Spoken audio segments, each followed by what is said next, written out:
Lahat ng tao sa mundo ay may kani-kanyang ginagawa at pinagkakaabalahan. Yung iba, abala sa pamilya, sa hanap buhay, at yung iba naman, patuloy na lumalaban sa mga pagsubok at problema na pinagdaraanan sa buhay. Alam nyo, kahit ganun, dapat huwag nating kalilimutan na magsaya o maging masaya dahil isa lang ang buhay ng tao. Kaya dapat, sulitin mo.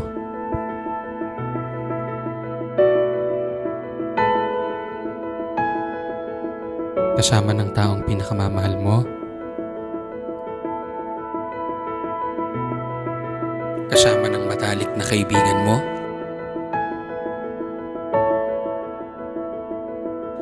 At kasama ng pamilya mo na nagmamahal at laging sumusuporta sa iyo.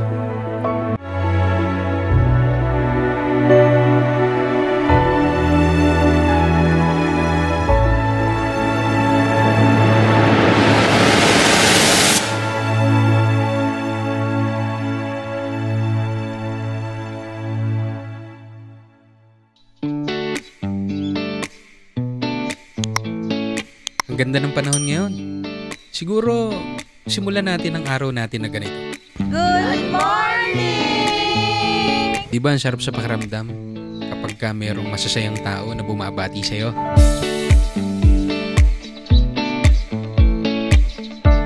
Kaya binabati namin kayong lahat ng isang magandang umaga, magandang hapon, magandang gabi, magandang araw sa ating lahat.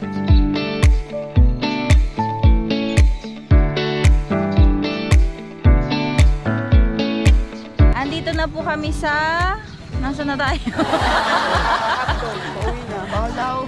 Nasa Daungan na po kami para sa aming island hopping. Ang call time namin ay 5:30 AM. So ngayon po before 6, andito na kami. So pasakay na po kami ng bangka. Yan ang pamilya Kalalang. Sana makakita tayo ng dolphin. Ang dolphin watching dito sa Panglao dito sa Bohol ay hindi pinapalagpas ng mga turista.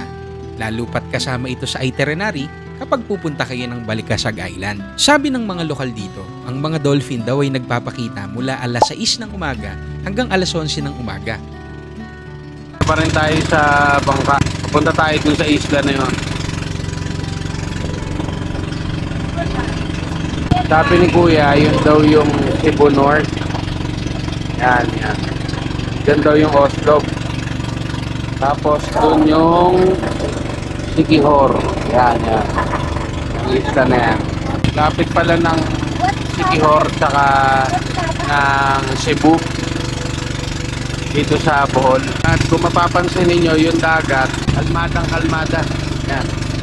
Parang yung dagat natin nung nasa Coron, Palawan. Kalmadang-kalmada. Ngayon, marami kaming mga bangkang nadaanan. Hinahanap daw yung dolphin. At hanggang ngayon, hindi pa nila nakikita. May dolphin daw dito, guys.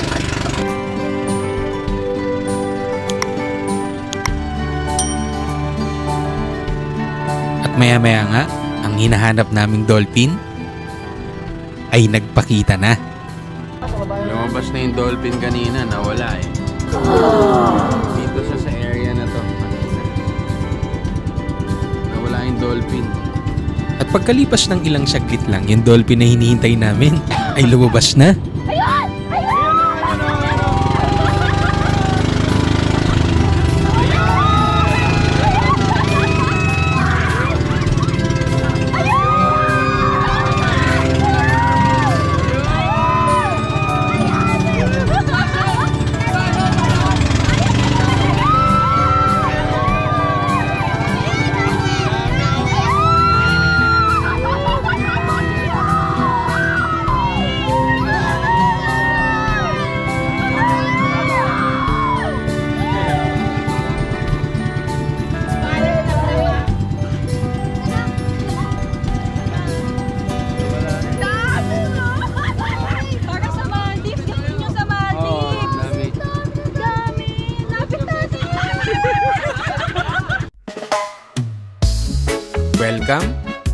Balikasag Island.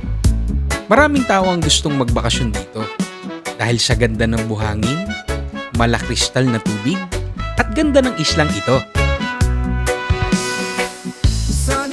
Tinagurian din ng Balikasag Island na best dive site dito sa lalawigan ng Bohol. Makikita natin sa islang ito ang magagandang coral reefs, maraming mga isda, at ang nagagandahan at naglalakihan ng mga pawikan. Ang Balikasag Island ay may total land area na 25 hectares.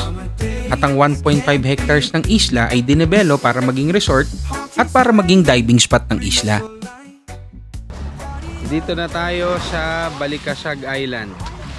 Ayun sila bumababa ng bangka.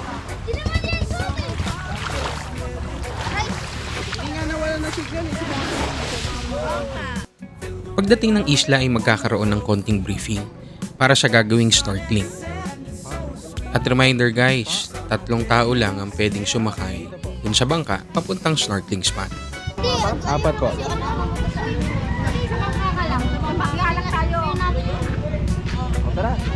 Bali, tatlo ba? Bangka, ma'am.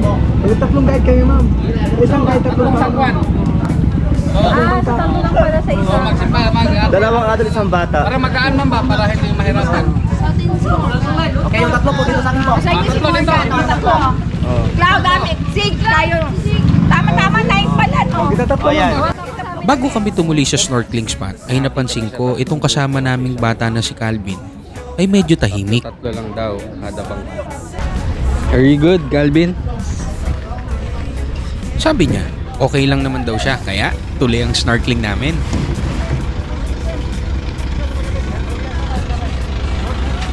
Binababa na nila kuya yung bangka.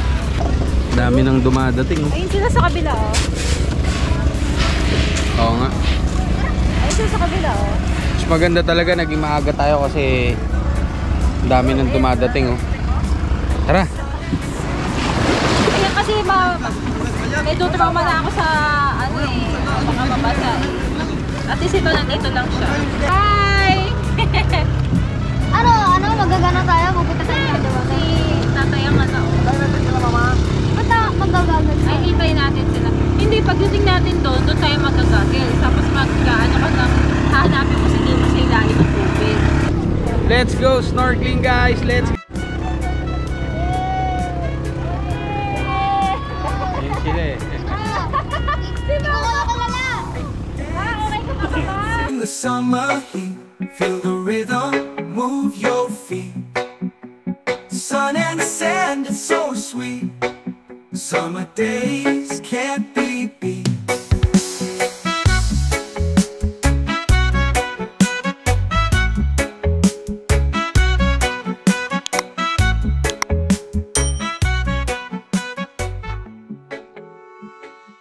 Let's go snorkeling guys! Kaway!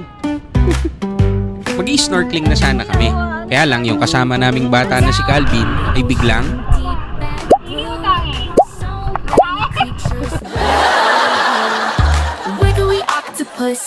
kaya balik muna tayo. Balik muna tayo doon sa briefing area para maka-CR si Calvin. Alright?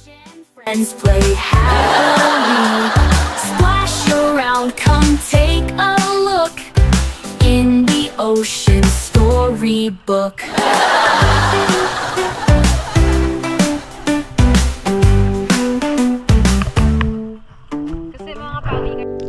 Ang Balikasag Island ay idineklara na isang marine sanctuary mula noong 1985. Sa bawat pagsisid dito ay makikita natin ang maraming klase ng uri ng isda at ang mga palakaibigang mga pawikan. Sinasabing palakaibigan ng mga pawikan dito dahil ang sabi ng mga divers at swimmers kapag sila ay nilalapitan ay hindi sila mailap at hindi sila lumalayo.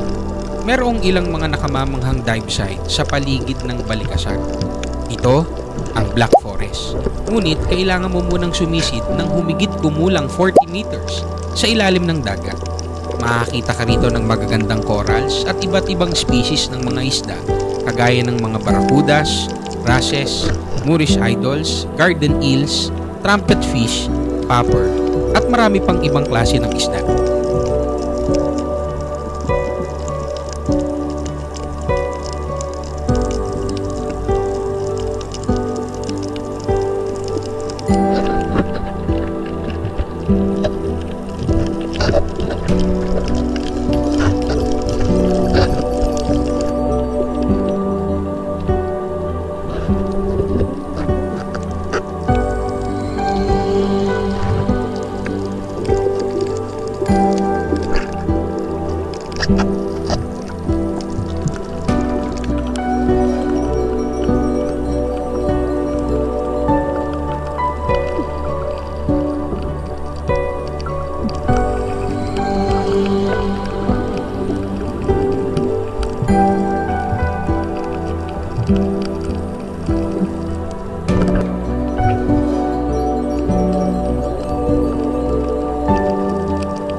Hello guys, kakatapos lang natin mag-snorkeling. Ngayon ay magla-lunch na tayo.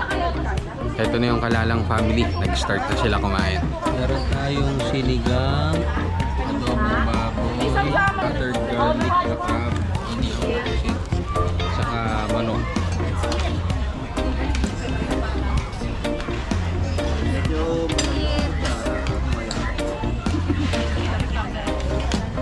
Mag-rides pa tayo mamaya.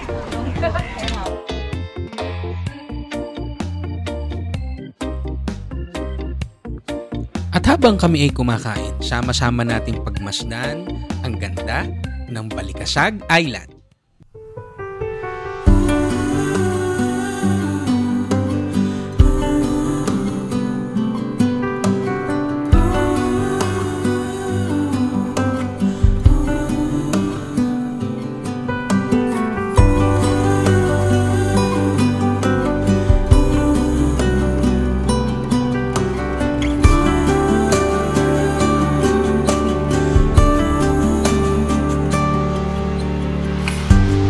At this moment, no one can tell where we should go. Oh, it's God.